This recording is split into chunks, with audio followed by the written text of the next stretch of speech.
a mídia tratou essa viagem de Lula à China, mas principalmente o posicionamento de Janja nas reuniões em que ela participou com autoridades chinesas e essa picuinha que se construiu na grande mídia em relação ao comportamento da primeira-dama Janja. Nas quartas, nós recebemos sempre por aqui Altamiro Borges, que é jornalista, presidente do Centro de Estudos da Mídia Alternativa, Barão de Itararé. Miro já aqui com a gente. Cadê o Miro? Miro, bom dia, boa tarde, já meio-dia, né? Tudo bem com você, Miro? Tudo bem, Thalita? Tudo certinho, mocinha? Tudo Tudo certinho, certo. Laura? Edu, tudo bem? Tudo. Gostou da festa, Thalita? Foi boa, eu comemorei, celebrei junto com o Miro os 15 anos do Barão de Itararé nesse sábado. Bacana demais, é sempre bom reunir essa turma, né? Fiquei muito feliz, Miro. Você é um agregador como poucos, viu? Foi muito bacana. Não, legal. Gostei de você ter ido também, Alan ter ido, foi ótimo. Foi ótimo. Pena, a Laura acabou tendo um probleminha, não pôde ir na reta final, uma Laura pena. furou com a gente. Eu estava doente, estava Não, com mas dor de ela garganta. justificou. Mas foi uma bela festa mesmo. Foi bocado legal. de Mas eu alegre, sempre vou, divertido. Miro. Eu sei disso, a Laura sempre vai, pois é. E você justificou. É isso, viva o Barão, viu? A gente celebra aqui Meteu o um Barão. atestado, né? Meteu um A Laura atestado, meteu um total. Poxa vida. Faltou você, Edu, também. Aí, eu estava envolvido com o campeonato colombiano essa hora, né? Foi um problema. metendo O meu sábado e o meu atestado também, domingo foram aí, um ó. problema. Ô Miro, e aí? Como você viu essa cobertura da grande mídia em relação a tudo que aconteceu referente à primeira-dama Janja? Assim, eu achei tudo muito absurdo. Eles não param de escalonar sobre essa situação, sobre... Para quem não acompanha, acho que todo mundo acompanhou de alguma forma, né? A Janja se pronunciou nessa reunião que teve com Lula e Xi Jinping, e a mídia caiu em cima dizendo que ela fez mal, ela não estava ali num papel de quem poderia se pronunciar, e ficou chato, pegou mal, ficou feio. E a Lula foi a público falar que não, que ele que tinha feito a pergunta, e ela complementou a pergunta, e daí na mídia saiu que a Lula confessa que Janja participou ali da reunião e fez questionamentos ao presidente chinês. Assim, uma manchete pior que a outra. Queria ouvir de você a sua leitura sobre tudo isso. Então, Thalita, 3 coisinhas sobre esse tema. Primeiro, eu não sei nem se dá para chamar isso de cobertura. Dá mais para chamar de futrica, fofoca, jogo de intriga.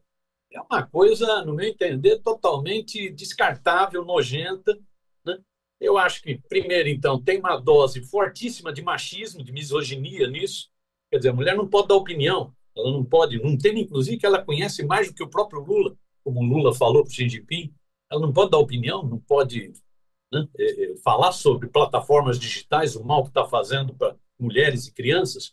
É um negócio de um machismo impressionante. Parece que a mídia brasileira prefere aquela primeira-dama recatada e do lar, né, da época do golpista Michel Temer, ou prefere essa que explora a religião do povo, explora a fé popular, né, do fascista Bolsonaro, Michele. Parece que a mídia prefere isso. Ontem mesmo o Estadão, que foi um dos que mais bateu nisso, né, seguiu a TV Globo, porque quem começou essa onda toda foi a TV Globo.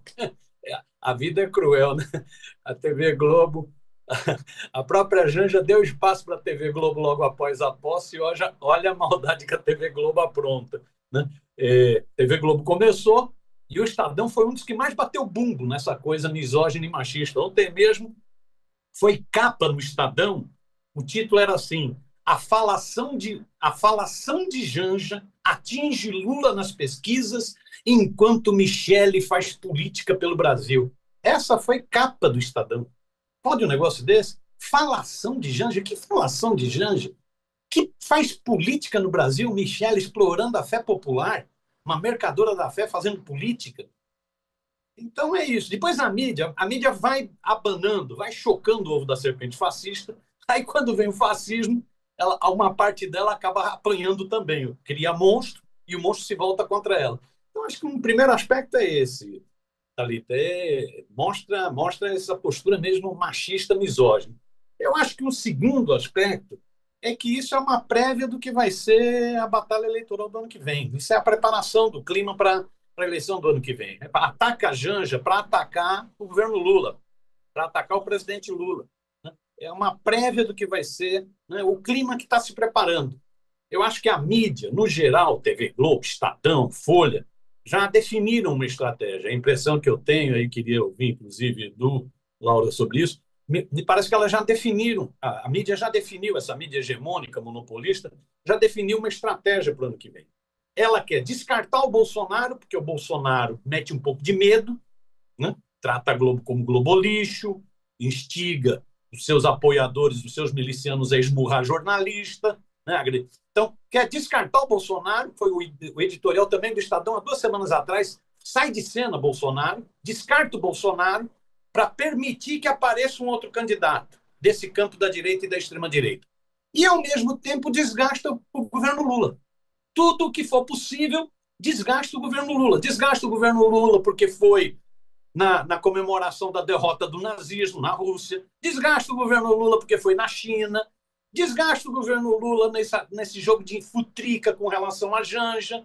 Desgaste ao governo Lula o tempo inteiro para fazer esse jogo. Então, descarta Bolsonaro, desgasta Lula para permitir que cresça uma candidatura alternativa, que uma parte da mídia, inclusive, já escolheu. É o governador de São Paulo, que é o tal do bolsonarista moderado da Folha de São Paulo. Né? Então, eu acho que essa crítica, essa onda, essa coisa misógina contra a Janja tem a ver com essa definição de estratégia de uma parte da mídia. Você vê, inclusive jogando intriga, né? Jogando intriga. Não, quem vazou tinham 5 ministros, quem vazou foi o ministro da Casa Civil e não sei o quê. E quando está cada vez mais preciso que quem vazou mesmo foi o Elmar Nascimento, que foi o representante da Câmara Federal, já que o Hugo Mota não foi o presidente do Senado e o vice-presidente da Câmara. Está tudo indicando que foi o Elmar que falou, que jogou, que teria dado essa informação que serviu para essa onda toda da mídia. Mas a mídia aproveita para fazer intriga. Eu gostaria que o Rui Costa já tivesse caído da Casa Civil, né, para ir desgastando o governo Lula. Então, acho que esse é um segundo aspecto que me chamou a atenção, Thalita. E um terceiro e último é que é cada vez mais necessário falar sobre essa questão da regulação das plataformas digitais. Não dá para continuar do jeito que está. É isso. O ministro de Relações Exteriores, inclusive, citou o caso da menininha de 8 anos que morreu, que ingeriu um desodorante. Né? Não dá para, em função dessa coisa de estímulo à violência, das disputinhas, dos joquinhos na internet, sem qualquer controle. O que o Lula iniciou a conversa com Xi Jinping num jantar, e que a Janja complementou dando mais dados, não é isso? Nesse bate-papo com Xi Jinping, é uma coisa que o governo chinês, inclusive, tem feito. O presidente Xi Jinping tem feito várias declarações contra o uso irregular, o uso criminoso de redes digitais. Então, o que foi tratado lá é que há necessidade, o próprio Xi Jinping teria dito, a regulação é preciso ser feita. Há necessidade urgente de regular as redes digitais. Não dá para deixar as plataformas ganhando grana, do jeito que ganham, estimulando violência, estimulando pedofilia, estimulando atos de ódio, estimulando desinformação. Não dá para deixar. Né? Essas plataformas estão se monetizando, estão enriquecendo, utilizando as piores coisas, sem nenhum controle, sem nenhuma regulação. Esse é um tema discutido no mundo inteiro, é um tema alvo de campanha na China, inclusive. Por que não pode discutir isso com o presidente chinês? Qual é o motivo? É espírito de subserviência? Não tem subserviência. Né? Então, eu destacaria esses 3 pontos. Por um lado, a questão da misoginia, por outro lado, o machismo e tal, por outro lado, já uma prévia do que vai ser a campanha eleitoral do próximo ano, e um terceiro aspecto, essa questão da urgência da regulação das plataformas digitais, da urgência da regulação das big techs. Laura e Edu, quero ouvi-los também sobre essa cobertura que foi feita, e principalmente aí com esse foco na primeira-dama Janja. Como vocês viram? Eu compartilho absolutamente a análise do Miro. Acho que é isso, né? Foi uma picuinha, né? Foi Total. Um negócio assim que você via que... Não, e o terrível... Hoje eu tô chateada com as mulheres, né? Porque essa sargenta que foi lá e deu aval para pancadaria, em cima de um morador pobre da periferia de São Paulo, mas também temos que falar das jornalistas, né, Miro? Pô, porque é óbvio que para falar mal da Janja e para não correr risco, porque o compliance da Globo não permitiria, né, que a compliance, para quem não sabe, são essas políticas para não ofender grupos minoritários, né? Então, ou grupos mais vulnerabilizados.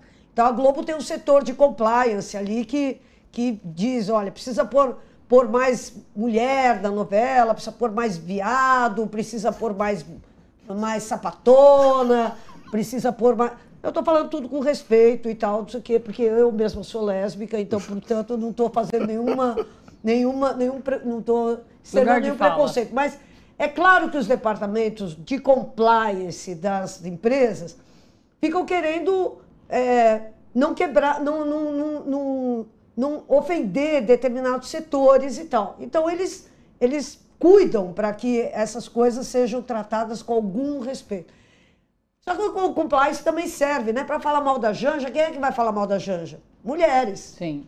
Então você escala mulheres, jornalistas e tal, para transformar aquilo, e o pior, a meu ver, é o seguinte, aquilo que é uma reivindicação popular, todo mundo, inclusive uma reivindicação da Globo, porque a Globo, se existe alguém que é inimigo da Globo, vamos combinar, são as redes sociais. Sim. Certo? As redes sociais para a Globo fazem uma competição tremenda. O espaço de tela, a gente para de assistir televisão para ficar preso na tela das redes sociais. Então, até contrariando seus próprios interesses. E a Globo fez uma boa cobertura do caso da menina do desodorante, que morreu aspirando desodorante. Fez uma boa cobertura. Portanto, a Globo sabe como é nefasta a rede social quando ela serve para isso, para o discurso de ódio, para o discurso contra a própria Globo, para o discurso que explora a crença de crianças e adolescentes que se metem em desafios mortais. Ela sabe disso. Então, a Janja não fez nada mais, nada menos do que falar sobre um problema real do Brasil, um problema que nós estamos enfrentando.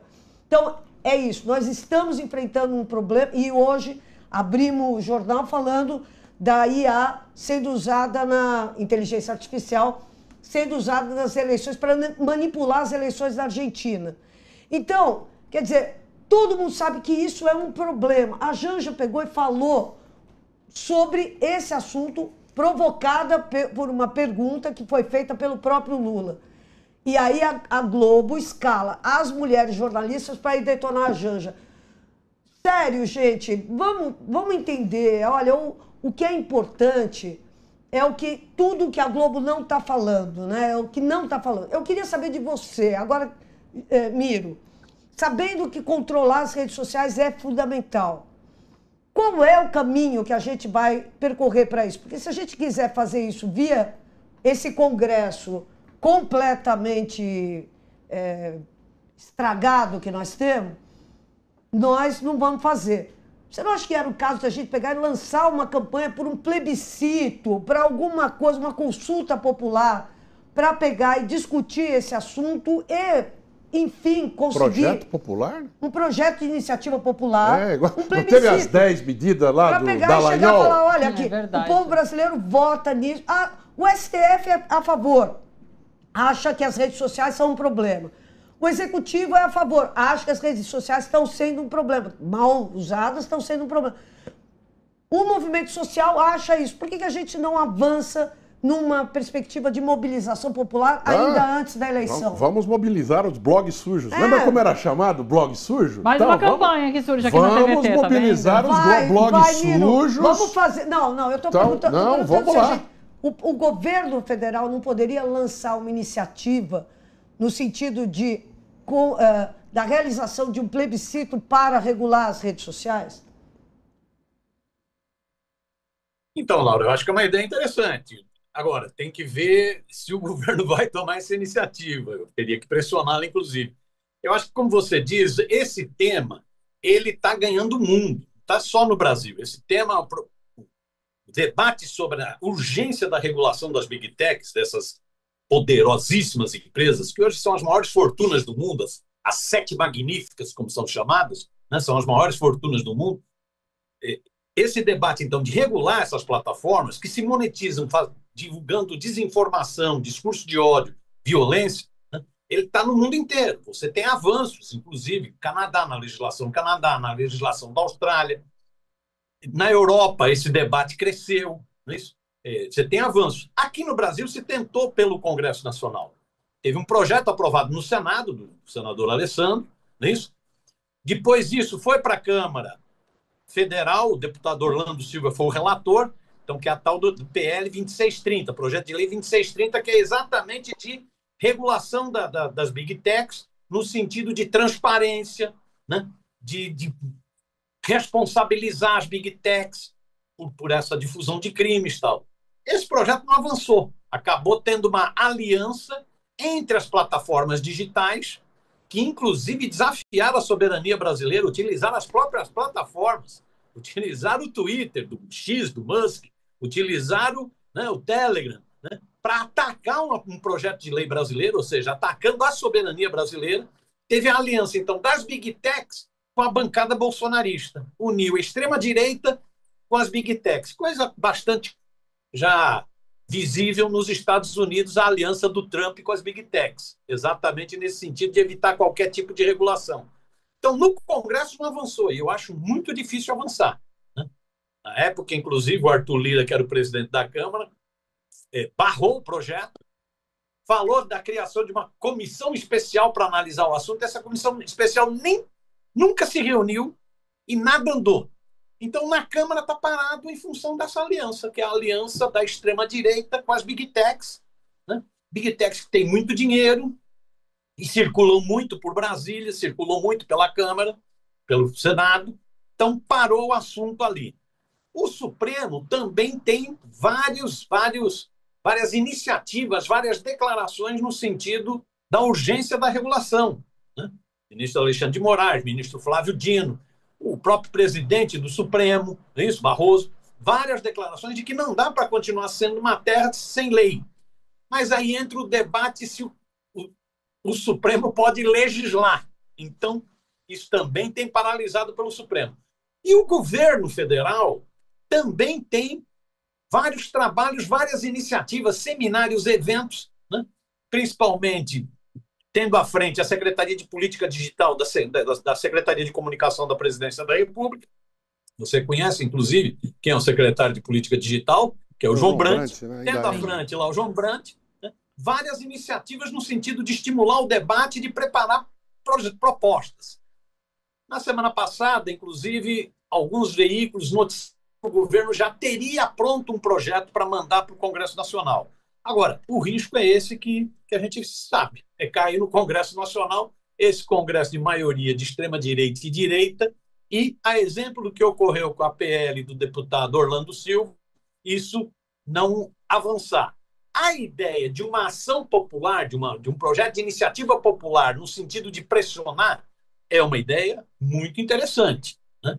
Precisaria o movimento social encampar essa ideia para pressionar, para viabilizar essa consulta na sociedade. Seria uma coisa interessante, mas isso depende de pressão. Isso é que é Ontem urgente. a gente deu aqui que movimentos sociais estão preparando um plebiscito sobre a escala 6x1, né, para fazer essa pressão também. Então, nesse sentido, seria interessante. Deixa eu chamar um outro aspecto que me chamou a atenção nessa discussão toda, para além da Janja. Logo depois veio a notícia, né, por parte de Lula, que o TikTok, na verdade, o presidente chinês tinha oferecido que uma pessoa da plataforma TikTok viesse ao Brasil para acompanhar essas discussões sobre redes sociais aqui no país, né? E daí a notícia foi outra por parte da grande mídia. Foi o seguinte: Pô, vai vir um ditador para cá, num país que tem uma ditadura midiática. Olha, essa pessoa que vai vir para cá regular a mídia aqui, porque o parâmetro deles, veja só, de democracia digital são os Estados Unidos. E daí é uma loucura tremenda. Porque você chama um país que tem as suas próprias redes sociais, que inclusive faz aí um bloqueio de fato para que conteúdo que ela não quer que circule, que não seja benéfico para o país, seja evitado, e você vai comparar com os Estados Unidos, que tem essas big techs controlando as redes sociais sem nenhuma regulamentação, e é o que a gente está vendo aqui no Brasil também. Então é tão absurdo isso. O problema, inclusive, de projeto de iniciativa social é que como é que se ia falar com a sociedade por intermédio das redes sociais, se eles quiserem, eles bloqueiam. Por isso que aqui o canal 44.1 em São Paulo, que é uma concessão pública que tem a TVT e a rádio, não é Brasil de Fato, que também funciona a partir de uma concessão pública, tem uma importância vital. Só para amarrar, o ódio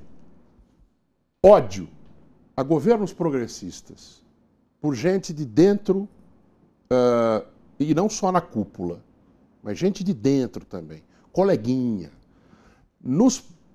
na mídia hereditária, é uma coisa tão louca, porque não é medo. Já tem 20 anos de governo popular. Não fecharam uma igreja, não tiraram dinheiro desses caras, os bancos ficaram mal, não parou com o superávit, nada que esses caras tinham para ter medo aconteceu. Mas o ódio é tanto que eles lutam contra seus próprios interesses. Sim. E olha aqui, pegando lá Cláudio Abramo, que eu gosto de citar, que ele falava do jornalismo de cardápio, né, que é olhar o que se serviu na mesa e não o que se discutiu nela. O que o Lula foi fazer na Rússia? Ele foi sentar ao lado de... Não, ele foi comemorar a vitória contra o nazismo, tá certo? Isso não é falado, é o em volta. Quando ele foi para a China, e daí a Janja levanta o assunto, quando isso começa a ser discutido... Olha eles reagindo aqui. Quando começa esse assunto, se alguém vira na cara do Xi Jinping, fala assim, nós temos que tratar desse tema, que é um tema que favorece, como a gente estava falando aqui, como o Miro estava falando, favorece as empresas hereditárias de comunicação no Brasil.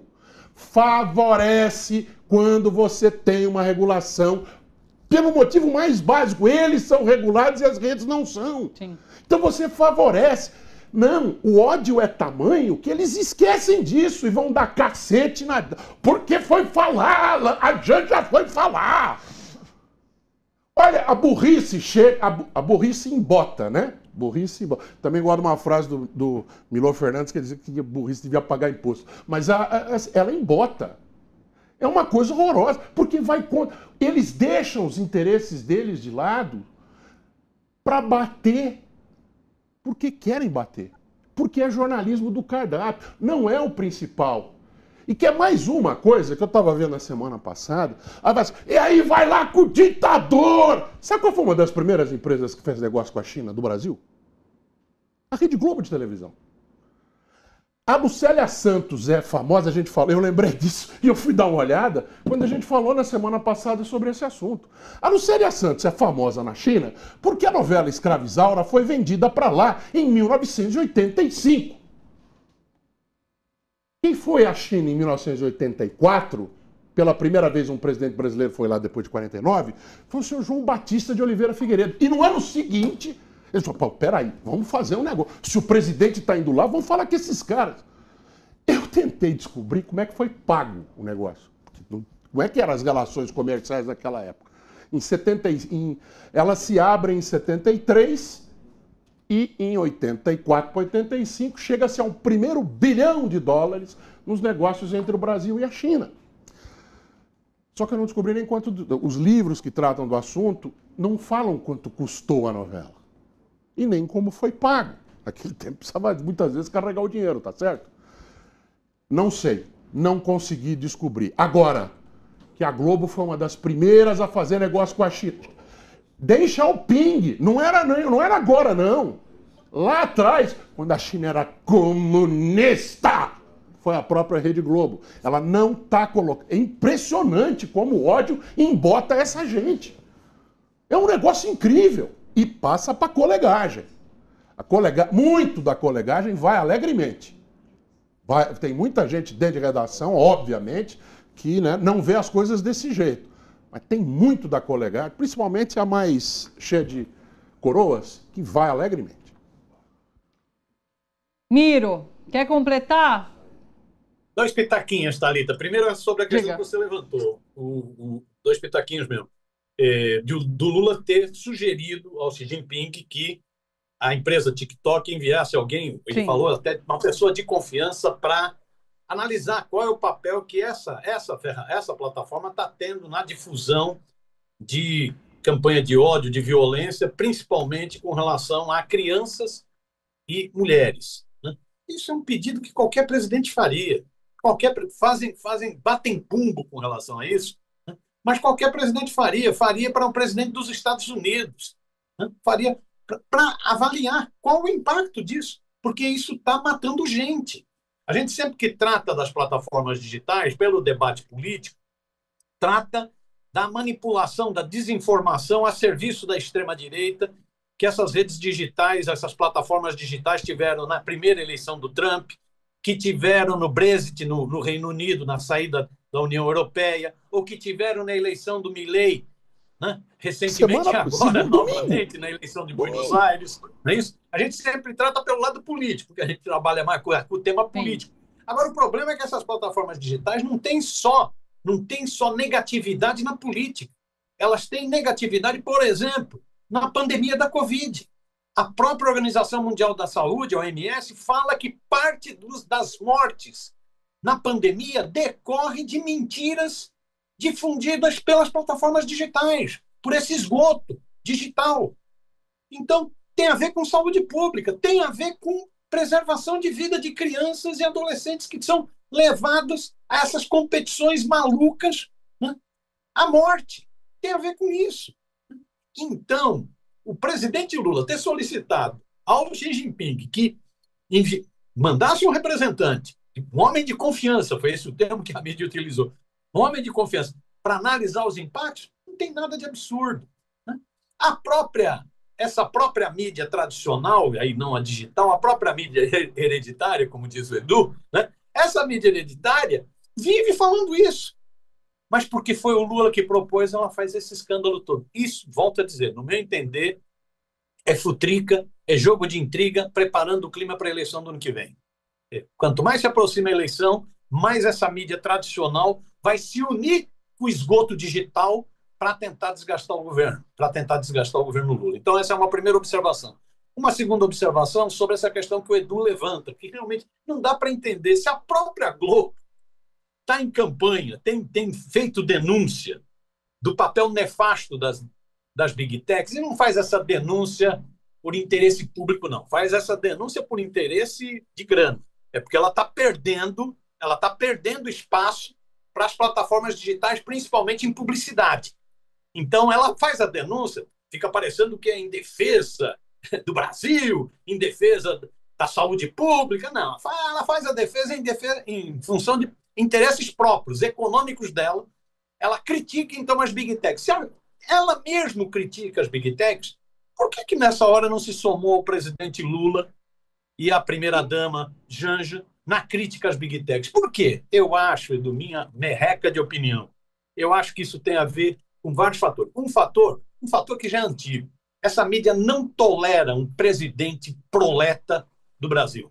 Aí tem uma questão de classe. Tenho dúvida. Essa mídia, desde a primeira tentativa de Lula ser presidente da República, até quando ele foi eleito presidente da República em 2002, essa mídia não tolera um peão, um operário na presidência. Isso é uma questão de classe.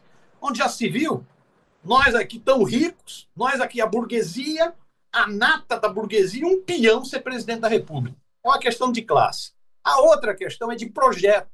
Porque por mais que o governo Lula acabe cedendo em função da correlação adversa no Congresso, em função das dificuldades na economia, por mais que o governo Lula acabe cedendo, essa mídia nunca vai tolerar um projeto de origem popular. Nunca vai tolerar. ela tem diferenças centrais com esse projeto, seja na política externa, ela tem um complexo de vira-lata com relação aos Estados Unidos, ao chamado Ocidente.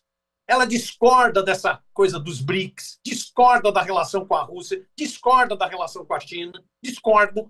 Então, seja na política externa, ela não concorda com essa política, seja nas políticas sociais, nas políticas públicas, ela gostaria de reduzir para ela o importante é a austeridade, que é para garantir a grana dos banqueiros, dos rentistas, inclusive porque ela é uma mídia rentista, ela é uma mídia do mercado financeiro. Então, ela discorda. O Haddad pode ceder o que quiser, mas se esse projeto ainda tiver força de programas sociais, de políticas públicas, essa mídia vai continuar batendo. E eu acho que isso, então, juntando questão de classe com diferenciação de projetos, isso, conforme se aproxima mais da eleição de 2026, isso só vai aumentar. Essa futrica toda, esse jornalismo de esgoto que foi feito com relação à Janja, essa futrica machista, misógina, né? Isso só vai piorar daqui até a eleição do ano que vem. Ela tem que desgastar muito o governo Lula. Você vê, apesar de tudo, a economia segue crescendo, apesar do Banco Central, apesar do Galípolo, apesar de toda a onda da mídia, a economia segue crescendo. Essa mídia calcula, se essa economia continuar crescendo, apesar de tudo que a gente faz, o Lula é imbatível. E nós vamos ter que aguentar o 5º mandato do campo popular nesse governo, né? Então, ela vai bater com muita força. Espero que dentro do governo não haja ilusões com relação a essa mídia monopolista, essa mídia rentista. Espero, tenho dúvida, mas espero. Há inclusive isso, né? Nessa mídia rentista, há sempre uma coisa, uma esquizofrenia. Há um misto de medo dessa mídia, que essa mídia faça críticas, com um misto de uma outra coisa que é uma certa sedução. A turma adora da primeira mão, dar coisas exclusivas para essa mídia, né? Adora. A turma que está no governo. Então, eu espero que essa turma menos ilusão com relação a essa mídia monopolista, porque a coisa, no meu entender, espero estar errado, só tende a piorar. Só tende a piorar daqui até outubro do ano que vem. Alerta importantíssimo. Porém, tempos difíceis pela frente. Essa é a perspectiva, viu?